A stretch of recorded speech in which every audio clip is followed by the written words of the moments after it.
Thanks for staying up later. Belated happy Thanksgiving. This, as you can plainly see, would be Roger Ebert and Gene Siskel. They were here about 3 years ago, at which time we went over their backgrounds, how they got where they are today. We did 3 shows with them. We did all that stuff. So we're just going to pick up with current movies. But before we do, you promised me some sort of scoop here. Now, yeah. The last time you were here, just to set this up, the last time you were here, you did something which I'm told has never been seen before or since. You revealed the ritual by which you get into the proper mindset to do a show. Yes, it's very important at the beginning of a show to have high energy, and so we always do peas porridge hot, peas porridge cold. We're very good at it. We can do it very quickly. Hey, a brief reprise just to remind those who might not know. I'm sure people haven't forgotten. They have 3 years ago. Roll that tape, will you? Peas porridge hot, peas porridge cold, peas porridge in the pot, 9 days old. Hey! Some like it. No, come on. Come on, you know we go all the way. Hot, some like it cold, some like it in the pot, 9 days old. Mom likes it hot, Dad likes it cold. I like it in the pot, 9 days old. Hey. Hey! Okay, now we're out of the clip. What have you got for us this time? Well, Roger, and I don't admire Roger for a whole lot of reasons, but one of them that I admire him for is he has an uncanny ability to imitate Ross Perot. And I'd like to give him his national television debut right now. You did not prepare me for this. I did not, but he's spectacularly good. Close your eyes. Because you don't have the proper physical characteristics. Like Carvey can become Ross Perot. Already he's criticizing me. I haven't even started yet. Now you see, that shows a man who's defensive, because why would anyone think it's a compliment to say that you had the proper physical characteristics to be Ross Perot? If you were Roger Ebert, you would. The other day in the office, we were sitting around, and I started doing Ross Perot, and I kind of got rolling, and it was okay, but I'm sure that I can't do it from a standing start on national television. I'd be embarrassed to even try. Oh, come on, Roger. But you have to now. You can do it. You're great at this. I give you confidence. We got all the plans we need. They're all sitting around. All we got to do is put one in action. It's that simple. You need somebody who's had some experience in hiring and firing, somebody who knows how to run a company and how to keep a balance, keeps the books balanced. You get those books balanced, you get those plans in action, you get somebody who can make decisions, and the first 100 days you can turn this country around. It's that simple, I promise you. He's got the cadence and the content. You don't think the voice?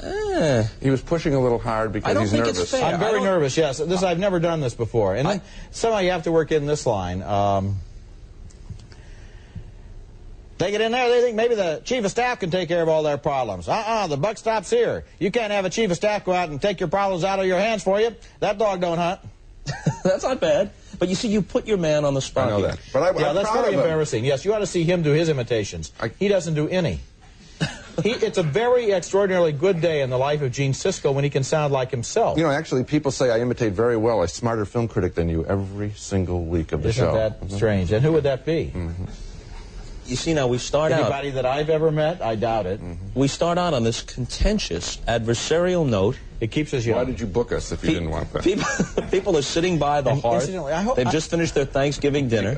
I just realized what has happened here.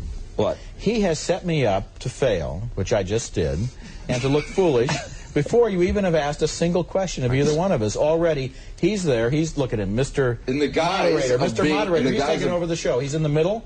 He's not on one side. He's in the middle. You and I are both guests. He's told you what to ask me. He's told me what to do. He told you what you thought of it.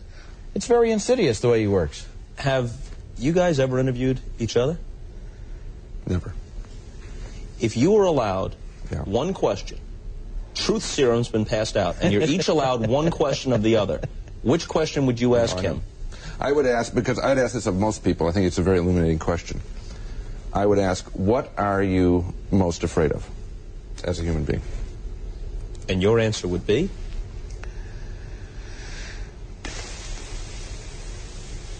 Falling. Falling literally or figuratively? Falling. Through the air. From a high place to a low place.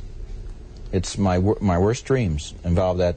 And in my dreams, as I go down, I always have time enough to think to myself that I put myself in the position where I fell. In some cases, I think to myself, you climbed all the way up the mountain. You went to all that work just so you could fall. Or you had to stand next to the window, or next to the ledge, or next to the airplane door, and I'm falling. And I have time enough to think. That's the worst of it, see? And it's been a recurring nightmare ever since I was a little boy. Not uncommon, by the way. But really terrifying. I mean, I don't like to stand next to drop-offs and things. You know what they say? It's not a thrill for me to stand at the edge and look down at Niagara Falls. I let somebody else take pictures, and I can look at them back at the hotel. What they say is that the fear of falling sometimes is a fear of jumping. That I feel that some uncontrollable urge will cause me to jump, even though I don't want to. Or that some part of you feels that you deserve to die. Well, I'm sure that some part of all of us feels Nice that. holiday fare, huh, folks? Who cut the toiki? I'm sure they all have that kind of, I wonder what I would ask Gene. Well, it's your turn. Truth serum. He's going to give you a truthful answer. He's going to give me a truthful answer. The problem is his question was really a very good one. See, we're even competitive about that. Yeah. And that's annoying to him, you can tell. Okay, I'll ask a question. Go ahead. What do you envy the most about me? Unbelievable. Unbelievable. I knew it was going to be something like that. A very intelligently worded question, too, because it presupposes that there's actually a long list, and you've been asked only to cite the most. We don't have time for the entire list. You know what I love about that question is, I will answer it, and I will answer it, but the answer won't be as interesting as this. Speak for yourself. It's your answer. Yeah. Is that what that question reveals about Roger is something I've always suspected, which is he is really not interested in me at all, and is interested far more in himself. Bob, that is the truth. I feel that right here you have one-stop, full-service film criticism. I can give you any answer that you require involving a film, new or old. We really don't need him in order to completely satisfy. So you view him as your foil? It's very difficult because, you know, we've been on the air now 17 years, and over that period of time I've reluctantly come to conclude that I wouldn't have had the same measure of success without Gene. That, in fact, even though both of us have gone through our entire careers feeling that the other person was essentially unnecessary, and the only thing incomplete about what Gene just said was that he feels I'm as unnecessary as I feel he does. Not true. You don't? No. Well, that's true. Then no, I think because I am more necessary than you. No. I answered your question honestly in that, what do I envy of you? I've said this many times. I think you're a marvelous writer. And I think that Roger, my reviews are more written in news fashion, like a reporter going to a fire. Here's the most important thing that I felt about the movie, and bang, here it is, and here's supporting evidence, and I'm out of here, that kind of approach. Right.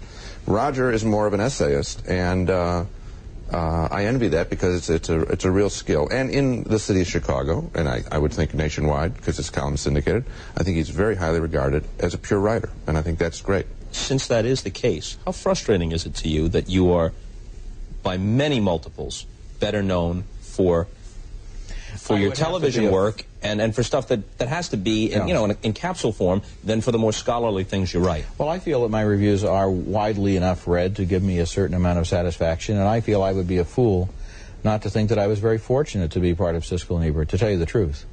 It's been a very good thing for both of us, and we've enjoyed it, and it is fun. We taped a show yesterday. We enjoyed taping it. And as far as that goes, I'll even tell you what I envy the most about Gene, apart from extremely personal things like his daughters, which is, something that everybody would like to have, two beautiful young daughters. Thank you. Like Gene's. But he always seems I noticed you gazed at your wedding ring as you made that comment. No, I was counting my fingers. I still have the 5 that I started with. You never know when you come to NBC. Fear of losing fingers is the second fear. Yeah, fear of losing fingers. I was going to say that would concern me more than a fear of falling. It's very difficult for me to put this into words, but Gene will know what I mean. Gene always seems to have the inside information, the inside track. He's always got it figured out. He's always there ahead of everyone else. You tell him, you can never surprise him. You give him a piece of information that you think is hot off the presses, he will already have something that outdates that. Well, that supports his description of himself, that he's the reporter and you're the essayist. He always seems to be on the phone with somebody finding out something that I don't know and that I'll never know. I feel that basically he goes through life much better informed about all of this stuff, most of which is probably completely inconsequential, than I do.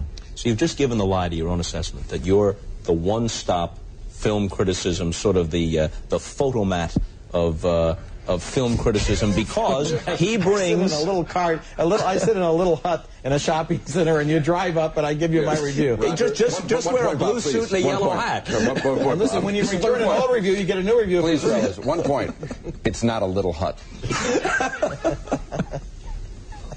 But obviously, you each bring something to the mix. Yes, we do. Yeah, we do. I think reporter essayist is a very good thing, and I think that we get under each other's nerves because of those skills that we envy. I think you did a real good job getting that out here, and it is a real pleasure to do this show. I think we do real film criticism on this show. I don't think you have to apologize for it being in the TV form or encapsulated.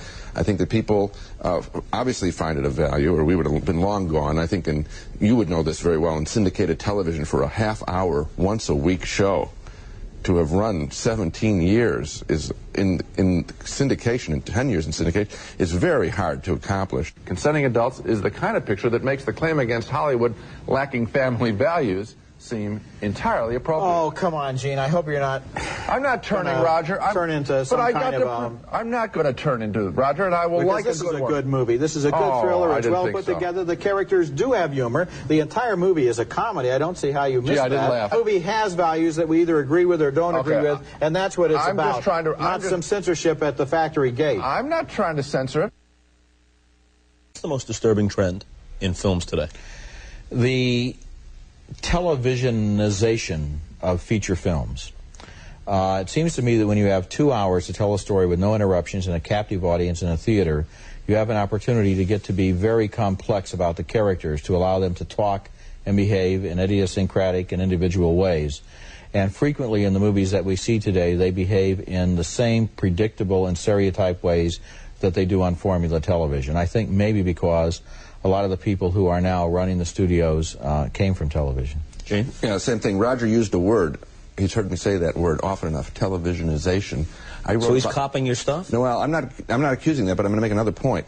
I used that word in the... I don't remember ever having heard Gene say that. I said it in the Tribune. I'm going to go... I said it in the Tribune... I don't read the Tribune. A dozen years ago, and I've used that word since. I haven't read the Tribune in 25 years. And I think I coined that word. At any rate, not a word that comes... televisionization would be a word that nobody would have ever used before Gene coined it. Didn't? I'm glad you're using it now. You take a noun and azation, and you get a new word. It's been done before. Believe me. I must jump in before I forget, and then I'll let you continue. That's the Siskelization of the discussion we're just having. You live in a two-newspaper town. Yes, we do. Sun-Times and the Tribune. You actually don't read the Chicago Tribune? No. And the answer to that is... Do you read the Sun-Times? Yes. Home delivery, actually. Now, what does that say about you, in your opinion, and what does it say about him? I'm open to fresh ideas and good information from any source, and Roger is afraid of reading the Tribune because he might find out that it's a better paper than Sun-Times, and he would rather, and this is not a joke, this is sincere, he would rather go through life feeling that his is the best paper in town rather than get contrary evidence. Your retort? I read a better paper than the Sun-Times. It's called the New York Times. Do you see Gene's reviews, even if you don't read the Tribune? Do you get copies of his reviews? Do you want to have a sense of what he's writing? Gene's reviews appear on America Online, and I occasionally look them up there. Okay, now where were we before we get detoured? Well, we were talking about whether he didn't want to... He isn't reading the Tribune because he doesn't want to find out that there's good stuff there. Yeah, but you were following up on his thought that the televisionization of film is the most disturbing. My point was not to be self-aggrandizing about the word televisionization, but to make a point that I used that word 12 years ago. This has been a process that has been in process for a dozen years. The commingling of television, the small screen, and feature film, the big screen, has been going on for a long time. And with the, to coin a new word that's also not very good, internationalization of the film industry. Oh, that's an interesting word. We are seeing, because of the desire to reach the worldwide audience, you're getting even more simple films because you want fewer subtitles. So you have fewer... you have more simple plots, more action pictures. Schwarzenegger, the perfect melding of the two forms. I agree with Gene. The problem with a lot of movies is that they don't really even bother to have a plot that lasts for the entire film. It's so refreshing in a film, for example, that we both like One False Move, that the plot continues to develop and grow more interesting and more complicated and more surprising right up to the last shot in the movie, instead of simply, as so many films do, going on to automatic pilot in the last half hour with a shootout or a chase or something that avoids the problem of dealing with the personalities of the characters in the movie. Now, films don't have to be literary. I mean, by definition, film can be pure imagery.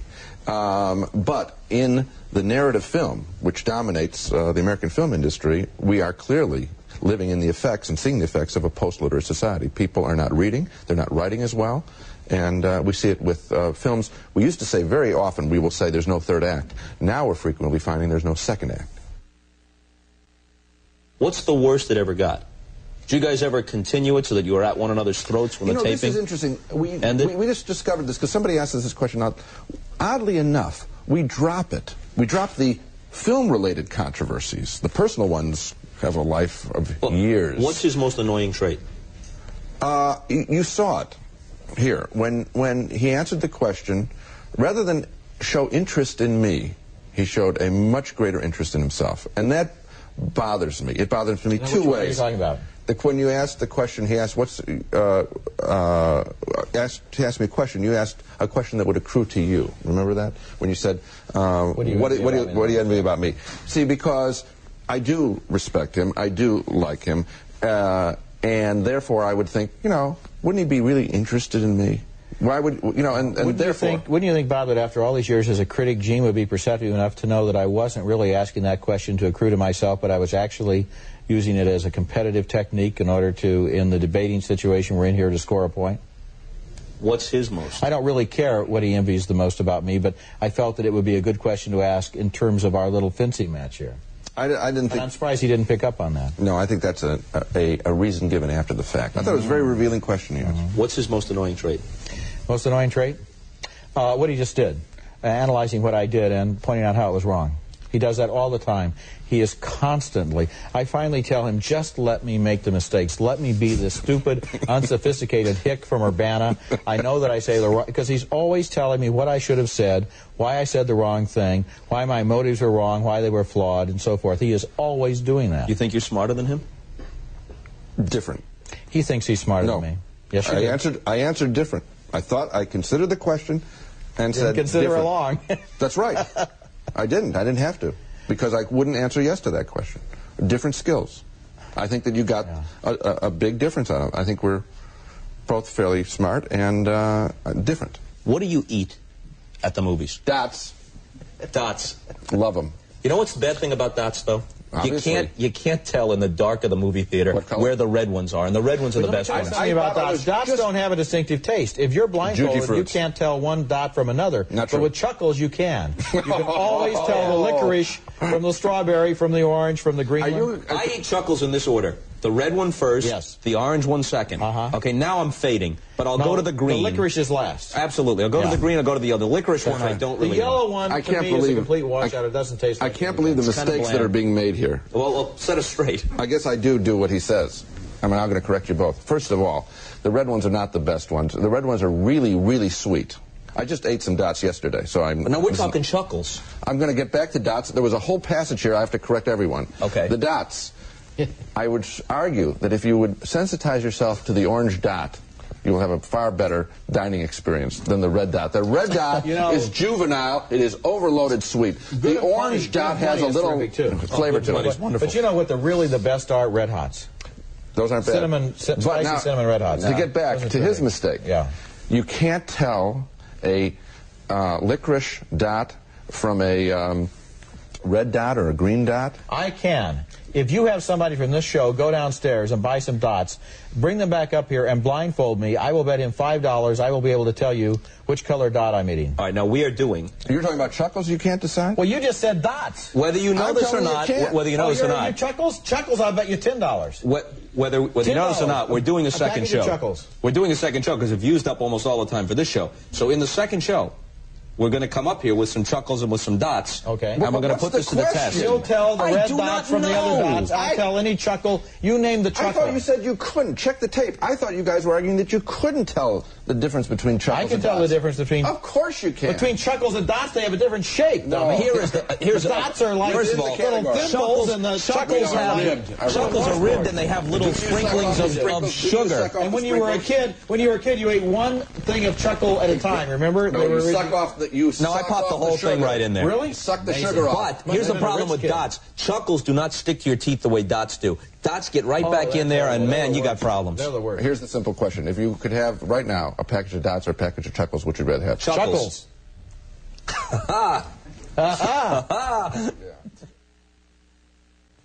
Well, how was your weekend, kids? Spent, I'm guessing, waiting for us to reprise our act of Thanksgiving night. Now, where were we when we left off with Siskel and Ebert?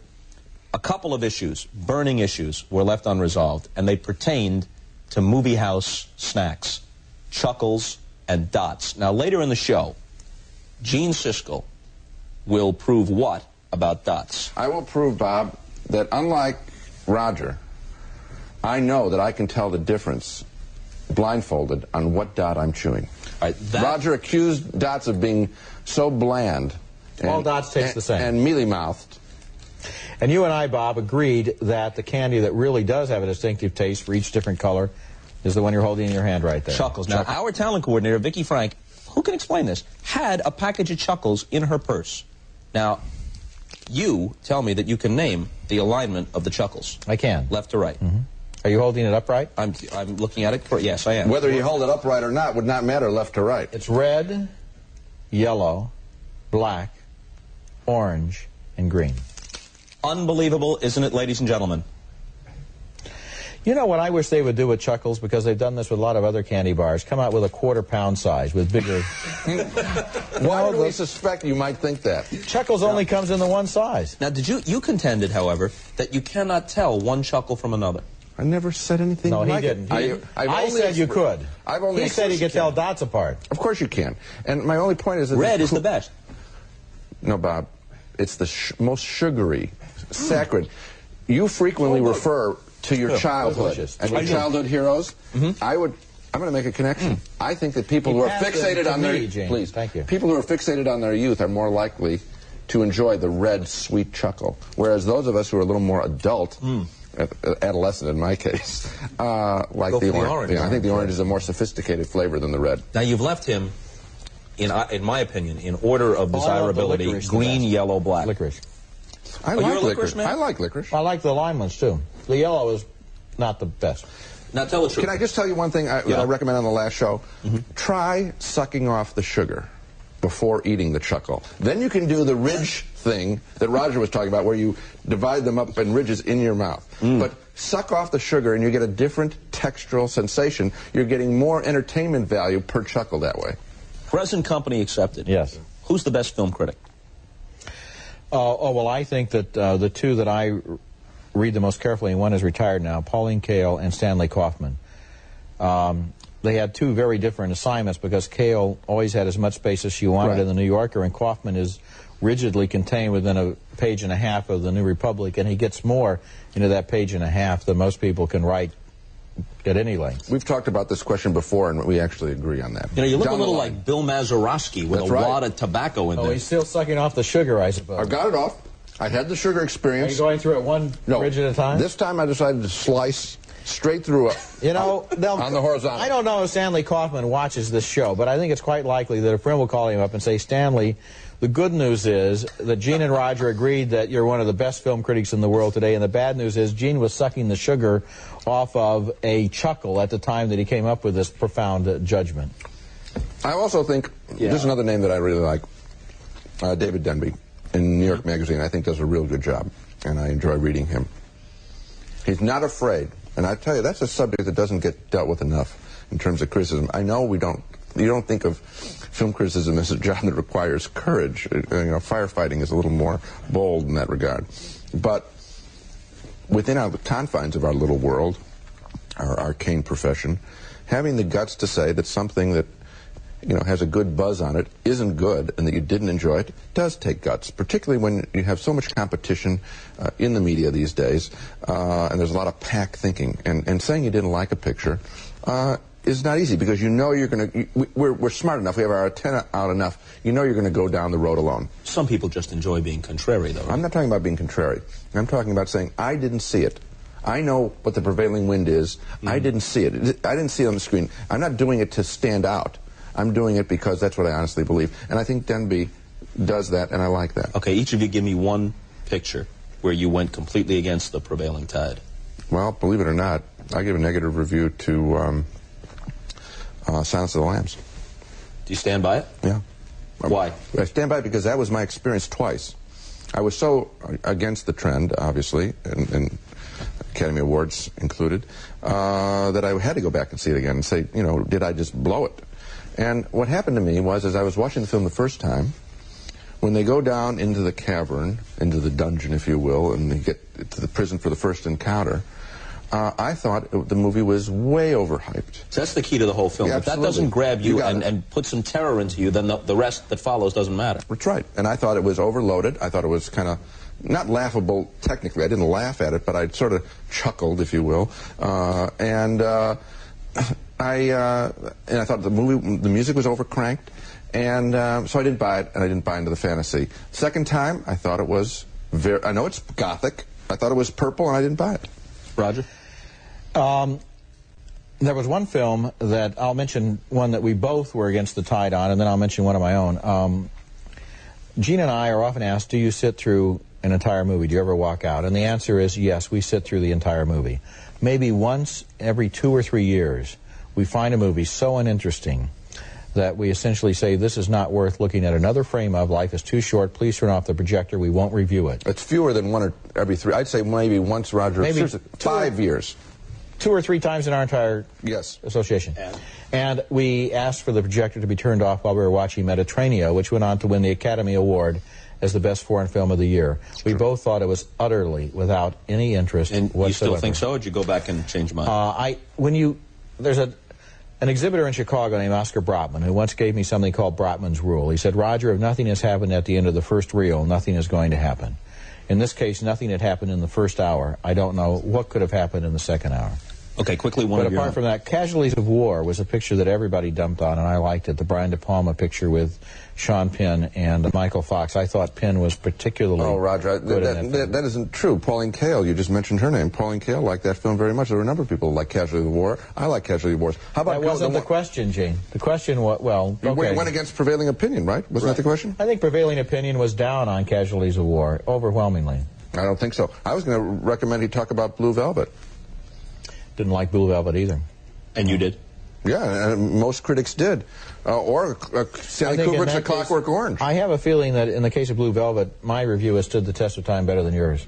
Is he right? I don't think it's a film that people look back on with a great deal of respect, even though the first viewing sometimes did catch them off guard. No, I don't think he's right. I think that Blue Velvet really was a marvelous film. And the fact that David Lynch's last picture, Fire Walk with Me or whatever it was called, Twin Peaks Fire Walk with Me, was not successful. What about Wild at Heart? I had a tough time with Wild at Heart. You were against the majority on that because you liked it. Yes, but marginally, it took me 3 viewings for me to figure out which way I was going to point my thumb. Lynch is such a gifted filmmaker who spends so much energy making films that are not worthy of his attention. He has to give up on the inside jokes and just go ahead and make a movie. He's a good director. From my inexpert perspective, I would tend to agree with that. And I think most of his films have bursts of brilliance. Yes, they have great scenes. Yes. I thought Wild at Heart had 20 great minutes in it. And not only was the rest unworthy, a lot of it was boring. A long stretch. And it came back together with the great scene at the end with Nicolas Cage, but a lot of it was boring in the middle. Give me a film you've been wrong about. A film that stood the test of time and you were wrong. Well, I think the most famous case, I'll give you 2. The first time I ever did it was a movie you probably are familiar with, Slapshot, by George Roy Hill with Paul Newman as a hockey coach, a minor league hockey coach on the East Coast. And I gave it 2.5 stars in the Tribune. And for some reason I went back to see it again and within a couple of weeks, and I knew I was wrong. I don't know why I blew that. And I've seen it many times. I think it's a wonderful working-class comedy, a terrific film. Ladies and gentlemen, look at that. You can't see that. I'm on radio. No, not him. That's the one. Don't fucking move, Rodney! Think we should get into this? Just a thought. You know, they say if you can remember the name of a character in a film, that film must have had something special, because usually we don't remember the names. I've never been able to forget the name Rupert Pupkin, who was the Robert De Niro character in Scorsese's King of Comedy.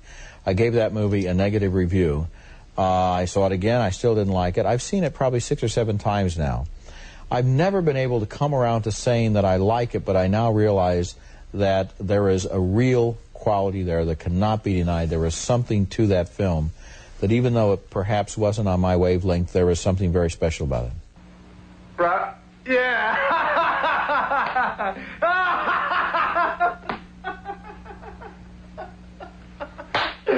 Oh, Jerry, I love this guy. Always coming up with these great lines. I love him. I love him. He's wonderful. You're wonderful. I don't know what I'd do without you. Back with Siskel and Ebert. We're going to go machine gun style here. I'll just throw out some current releases, and you give me quick impressions. Yeah, this is the guy who was criticizing it for thumbs up and thumbs down. Yeah, okay. Malcolm X. A great biography, a great American biography. I agree. This film is entertaining, it's inspirational, it's educational, it's important to see. I enjoyed it. It's 3 hours and 20 minutes long, and like no good picture is too long, no bad picture is short enough. This movie plays very well. New York Magazine once had a cover story that said race is the issue. The Dinkins election, wasn't it? The Koch election, excuse me, right? Mm-hmm. Koch Dinkins. Yeah. Race is the issue. We all know it in America. It'll define America. When the history of America is written, how we handled race, this is about the most important issue. So it's a wonderful film about the most important issue. What higher value could you place on it? Bram Stoker's Dracula, Francis Ford Coppola's film. This is a wonderfully visual picture with a woefully inadequate plot line. I think it's operatic. Coppola is called an operatic director. He said he wanted to take an operatic approach, and he does. He has set pieces with tremendous backdrops, tremendous special effects, great costumes, all sorts of things are going on, but there's no real narrative magnet to pull us to the end of the film. I liked it for the way it looked, however. That's exactly the way I feel, and I'm surprised that that he created, in the opening, an interesting Dracula, Gary Oldman, not the cloaked, black cloak figure, but a weird kind of grandmother with a bubble hairdo, and then blew it by not creating anyone to surround him that was interesting, including the Winona Ryder character, wonderful actress, but a boring character. Aladdin. Robin Williams will be nominated as the first voice, as Best Supporting Actor, for just playing a voice. And Robin Williams, it's a perfect match between an actor and a character, because Robin Williams is an animated presence. He is a cartoon himself. He changes shape right before you. It's magical. He was built for this film. I liked it too. It's not as good as The Little Mermaid and particularly Beauty and the Beast. It's not quite up to that level, but it's a good film. I agree with what Gene said about Robin Williams. Yeah, and I agree with what he said about the film as a total. What do you think happened with Mr. Saturday Night?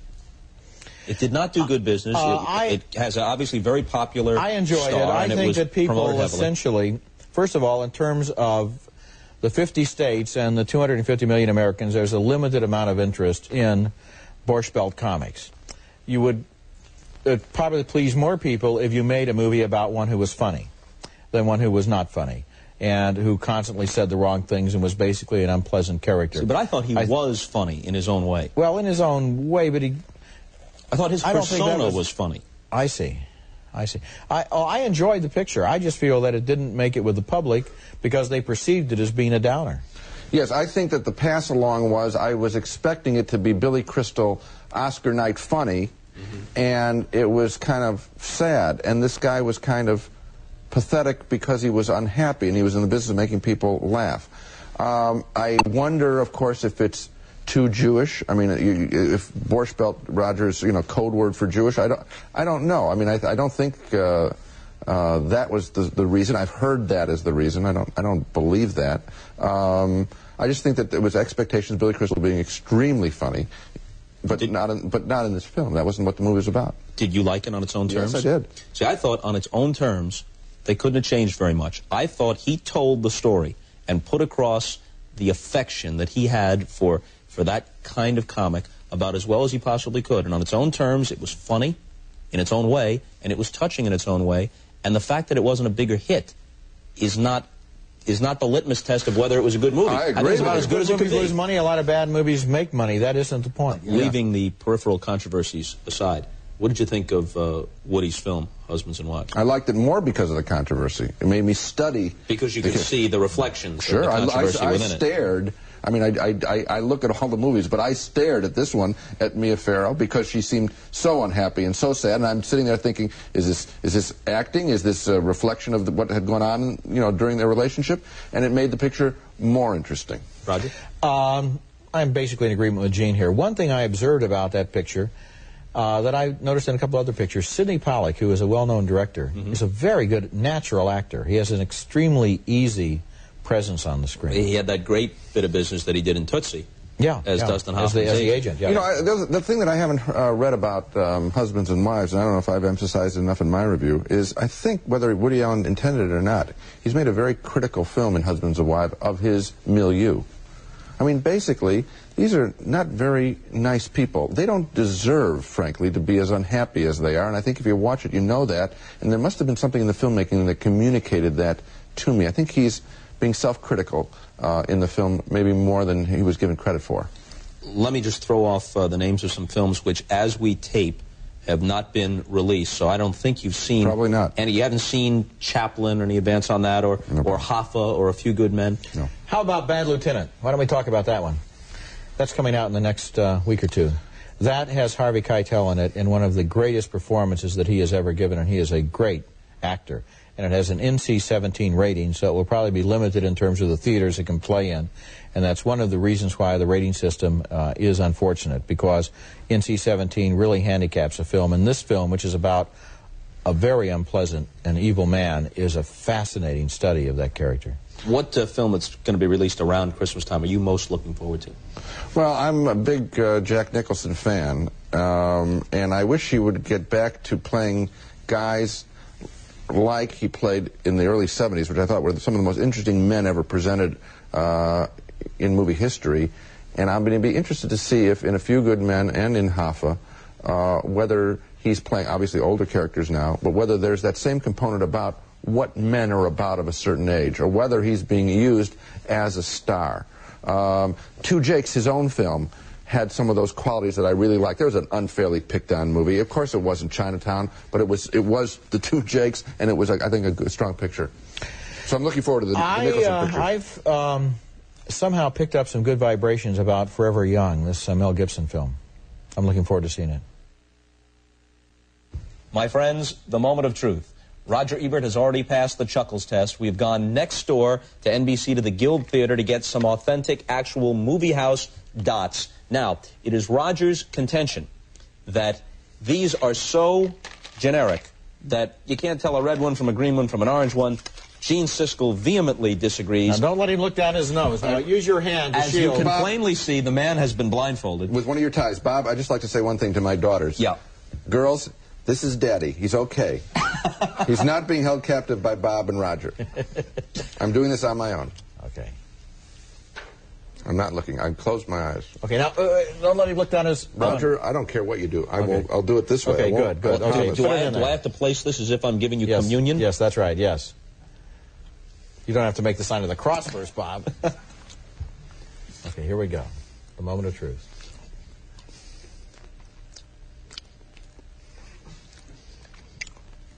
Take your time, James. Yeah. That would be your basic green dot. Ladies and gentlemen, he is 1 for 1. But scientifically, that has not fully convinced us. Here, do you want to...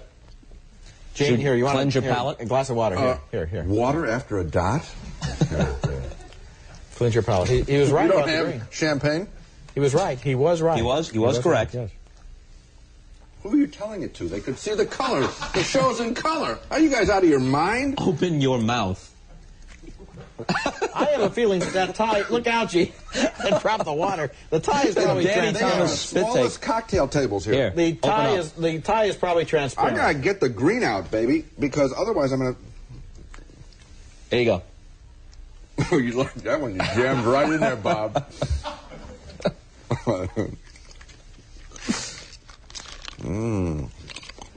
We're moving to the hotter color. This would be your basic orange dot. 2 for 2. Well, let's move right along. Mr. Ebert is sinking in the west. Here we go. Let me... Here's your...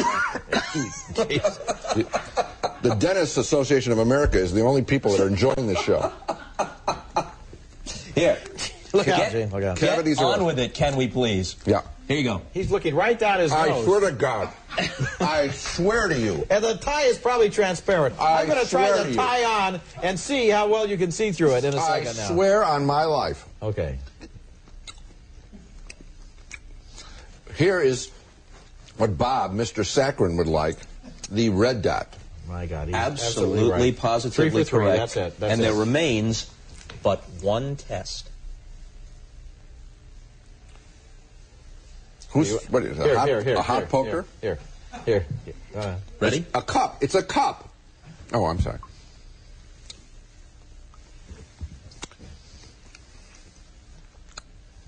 Somebody bit into this. It's a split dot. You put two things together, I bet. You are correct. And I swear I didn't look.